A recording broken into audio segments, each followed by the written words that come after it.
For Sylvia Mendez, a lifelong quest for equality began when she was just 8 years old. Outraged that their daughter had to attend a segregated school, Sylvia's parents linked arms with other Latino families to fight injustice in a California federal court, a case that would pave the way for Brown versus Board of Education. But before this, our story starts on December 7th, 1941. The Japanese Empire attacks the United States of America in an event that will be known as Pearl Harbor. February 19th, 1942. President Roosevelt issued Executive Order 9066. This leads to thousands of Japanese families being moved into American internment camps, all due to fear of a homeland attack. One such family was the Minamitsus. They would have lost everything in Westminster, California, if it wasn't for Gonzalo Mendez leasing the land in their absence. So my father went to I remember going with him. We went to Postham, Arizona, where the Japanese had been interned, and signed a lease that he would pay them so much money to take care of their farm while they were there. And they were so grateful that somebody was going to take care of their farm, because so many of the Japanese family lost their land when they were placed in these internment camps. On September 1943, Soledad Vidari, Gonzalo's sister, took her and her brother's kids to enlist into the 17th Street School. There she would take a stand that many would soon follow. And the mama said, I came to enroll my brother's children and my children. And the lady said, your children can go here, but they have to go to the other school. My mother said, what other school? They said, they are Mendez. Their name is Mendez. They have to go to the Mexican school, and yours can remain here. They thought we were Belgium.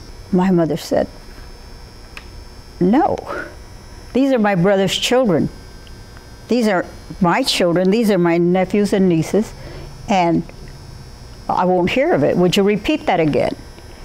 And she said, your children can go here, but they have to go to the Mexican school. I'll go and speak to the principal. And he went and spoke to the principal, and the principal told him, I'm sorry, Mr. Mendez, but we don't allow Mexicans here anymore.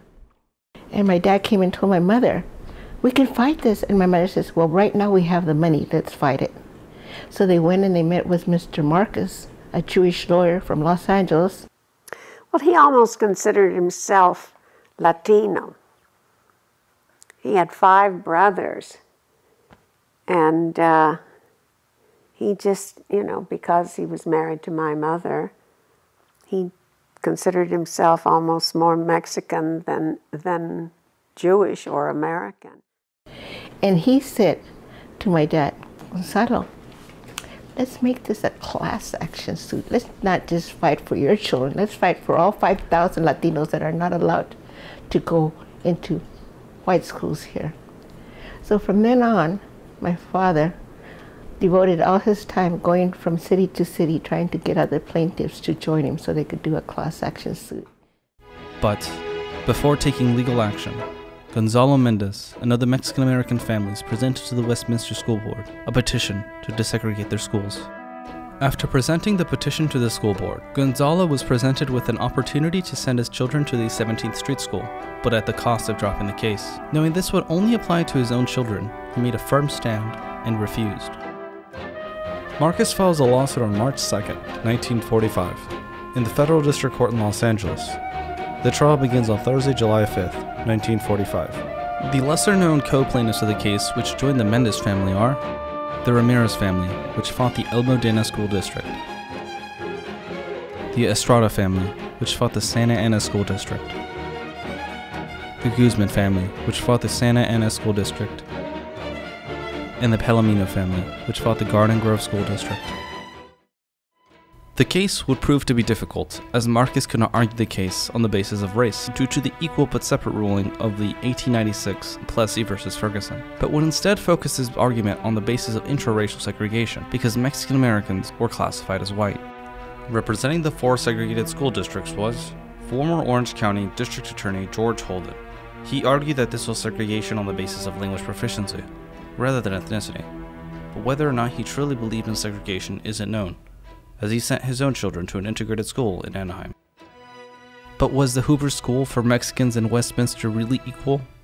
It was right next to a dairy. And at that time, the dairies were allowed to have fences that had wire on them, and they had electricity on them. And if you touched the wire, you would get shocked. And that was the fence between the school and the dairy that we were going to there in Westminster. It was all dirt. There was no grass. We didn't have a playground. And it was just two wooden buildings, and that was a Mexican school. The white school that I was denied entry to was a beautiful manicured lawns with palm trees with this gorgeous playground in the corner. A mystery not known to this day is how David C. Marcus found Garden Grove School District Superintendent James L. Kent's June 1941 master thesis titled Segregation of Mexican School Children in Southern California. The Mexican race is of less sturdy stock than the white race. Communicable diseases are common among the Mexican children. They lack personal habits of hygiene. The Mexican child's attitude towards education is indifferent, causing poor mental attitudes. Felicitas Mendez gave a heartfelt testimony. We always tell our children they are Americans, and I feel I'm an American myself, and so is my husband, and we thought they shouldn't be segregated like that. They shouldn't be treated the way they are. So we thought we were doing the right thing and just asking for the right thing, to put our children together with the rest of the children there.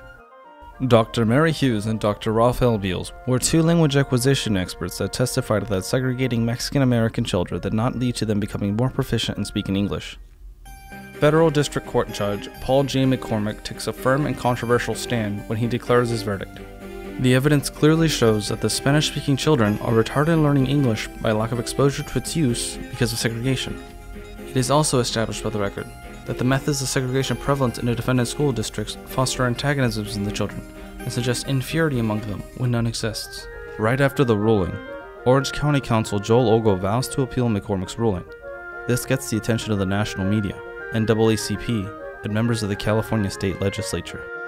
Sandra Roby, who won an Emmy for her documentary on Mendez versus Westminster, explains how the NAACP gets involved. So Thurgood Marshall was overseeing the legal defense team for the NAACP, and Robert L. Carter worked directly beneath Thurgood Marshall.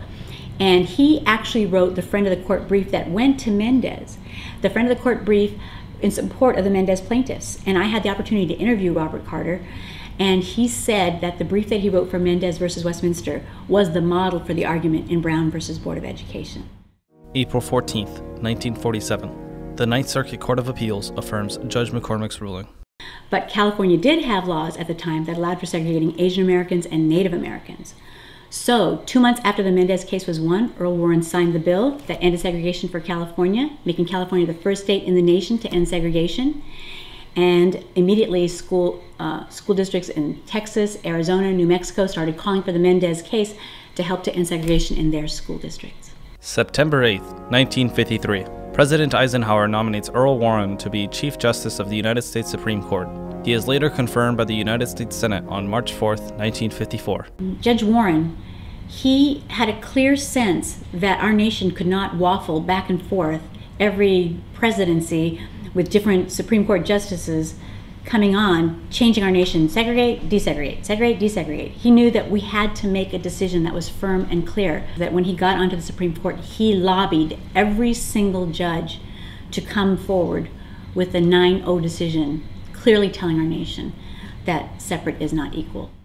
On September 14th, 2007, in Santa Ana, California, the United States Postal Service issued a 41-cent Mendez versus Westminster commemorative stamp. The Santa Ana Unified School District and the Los Angeles Unified School District have schools named after Gonzalo and Felicitas. February 15th, 2011, President Obama honored Sylvia Mendez with the Presidential Medal of Freedom. The stand taken by the Mendez family and the surrounding community paved a path for change. A path Marshall and Carter took when they became the lead counsel for the Brown versus Board of Education case that ended school segregation nationally.